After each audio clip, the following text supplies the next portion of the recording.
Këngëtari i mirënjohur i muzikës popullore qytetare, veçanërisht asaj gjakovare Ismet Peja, lindi në Gjakov me 27 prill të vitit 1937, i biri Musa Peja, i cili po ashtu cilësohej si këngëtar i melusi shqiptar, që në fëmijëri filloi të merrej me muzikë dhe suksesin më të madh arriti në shoqërinë Hajdar Dushi, me të cilin grup pati disa prezantime si në televizionin e Prishtinës, ashtu edhe në Radio Prishtina.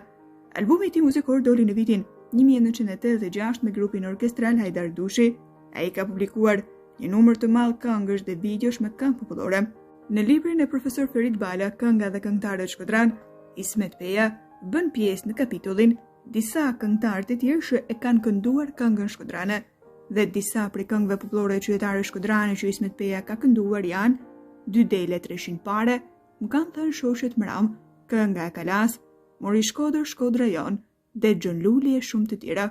Ismet Peja mbetet një prej kollozëve të interpretimit të këngës popullore e gjakovare dhe mbar shqiptare. Jeta e gjatë skenike dhe vepra e tij interpretative e këngës shqiptare në përgjithësi është shumë dimensionale dhe fjalët tona do të ishin të varfra përpara madhështisë dhe kontributit të tij shumë të veçantë në skenat tona. Ismet Peja me zërin melodios i dha emocione gëzimi dhe hareje edhe atyre që vuanin nga shtypja e robëruesit.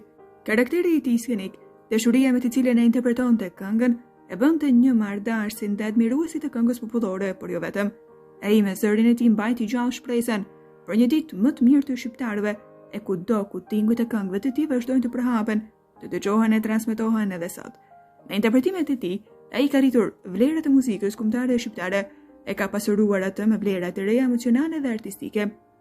Kur mjeshtrin Ismet Peja pyetën se si u afrove drejt muzikës, ai me krenari përgjigjet: "Dashurinë për këngën popullore ma u shoh babai im Musa Peja, i cili këndonte me sharkim melusin ton gjakovar.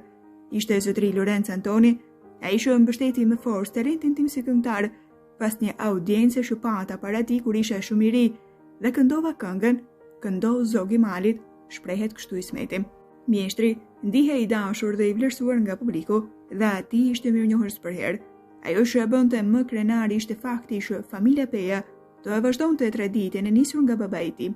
Ai shprehej se Visari i biri ishte ai që i afrohej më tepër zërit të tij dhe po e përcjell këngën e bukur shqipe, por edhe nipi Genti është ai që ka filluar të këndojë të trashëgojë bukur këtë traditë familjare brez pas brezi.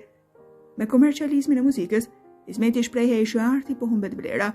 Ama një këshill kishte për të gjithë të rinj shqiptar, veçanërisht ata që merren me muzikë: mundohuni të jeni i vetvetja dhe të kultivoni thesarin e bukur të muzikës shqiptare, që është një pasuri e rrallë.